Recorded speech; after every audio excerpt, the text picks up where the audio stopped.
And now to our Sunday special packet for you. For over 25 years, a settlement of people have lived in the mountains situated near the border to Nigeria's Federal Capital Territory without access to roads, a primary healthcare facility and potable water. Pregnant women at the point of delivery often lose their lives before descending from the mountain to seek access to healthcare. Now, how did they get there and what do they want government to do for them? Niger State correspondent Chineme Obamae takes a look at their situation. Little Sudes loves to play football, but the settlement he now lives with his father and sister is not suitable for that because they live on a mountain. But he persists. He throws his ball and chases after it. He tumbles and falls. Now he is injured. Sudes, who is just 3 years old, is not just suffering the pain of this injury, but he is also living with the pain of being without a mother. His mother died last year at the point of birth because there is no primary healthcare facility on this mountain. She died while the neighbors were trying to bring her down the mountain to a clinic. This is Angwansama, meaning the hilltop neighborhood in Hausa. It is located in Madala, the border town between Niger State and Abuja, Nigeria's Federal Capital Territory. It also sits close to the Zuma Rock, the monumental rock on the 100 Naira note. There are about 100,000 people living on this mountain with no access road, potable water supply and healthcare. The inhabitants of this mountain have been living here for over 20 years. They said they are settlers from the Federal Capital Territory who were forced to give up their houses during the construction of Nigeria's capital city. Climbing up and down this hill is literally a chore on its own. For the young and the old, the effect is the same. There are many hazards that come with living in this place. One is the difficulty of getting potable water. The closest source of water is this mosque in an animal market along the federal highway that leads to Abuja. The children that come down here to get water are constantly in danger of overspeeding drivers or cars whose brakes may fail.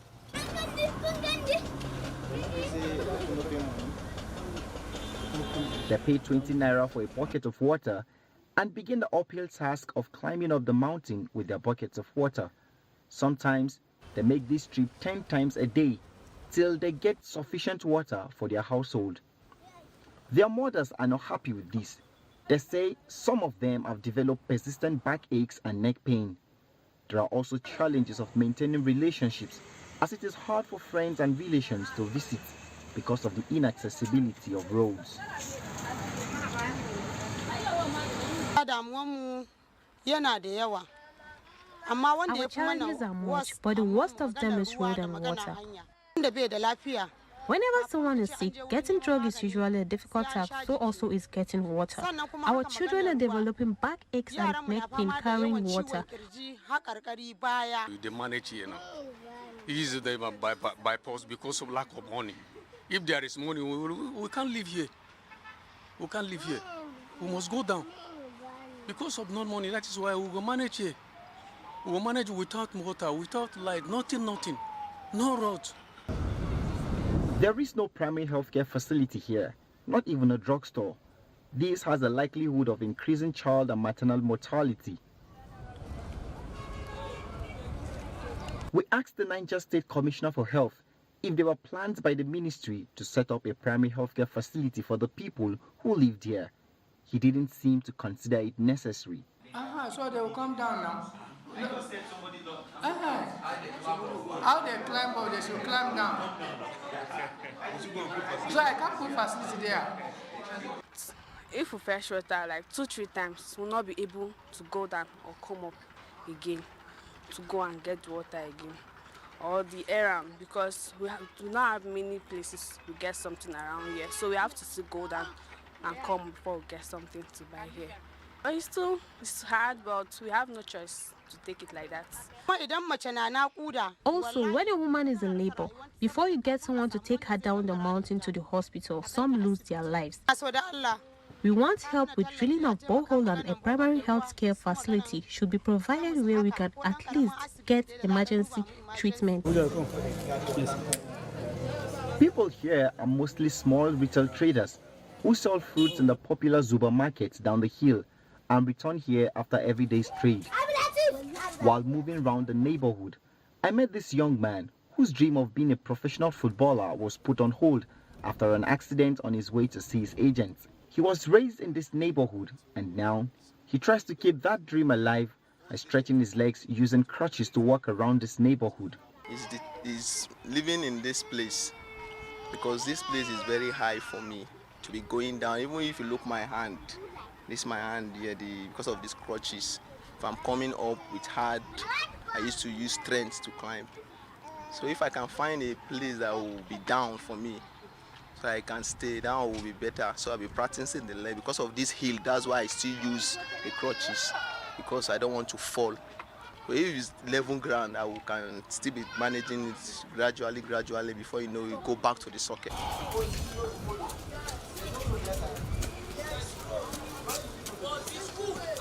Part of the reason why people live in this place is the low cost of housing.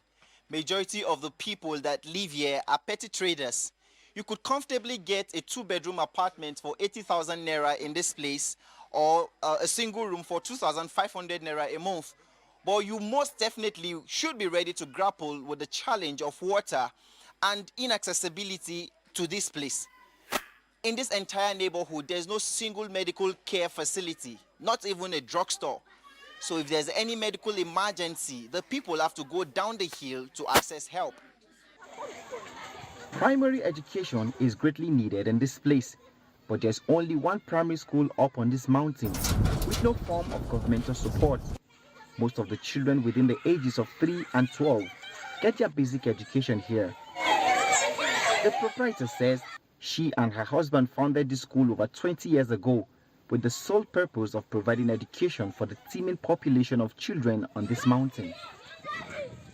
We need the government to supply like textbooks, especially to the vulnerable children. These children that, you know, some of them, as you have seen them, without uniform, many of them don't have textbooks, no good road.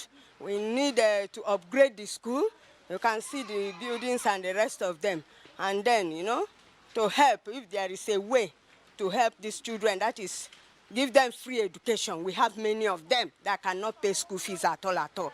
Many of them that cannot pay school fees. If government can help us, as you can see, in this area, there are more of houses. So we need help from the government so that these children can, you know, go further in education. For these people, except the government or donor agencies come to your aid, these will continue to be the reality.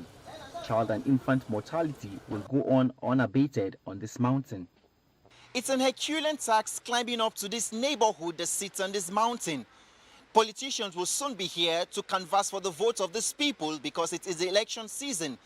What is of utmost priority to them, they say, is water. That if borehole can be drilled in this place and pipes laid up to bring them water, it will cut short their hardship, and also good road accessibilities so that pregnant women will no longer lose their lives trying to go down the hill in search of medical facility.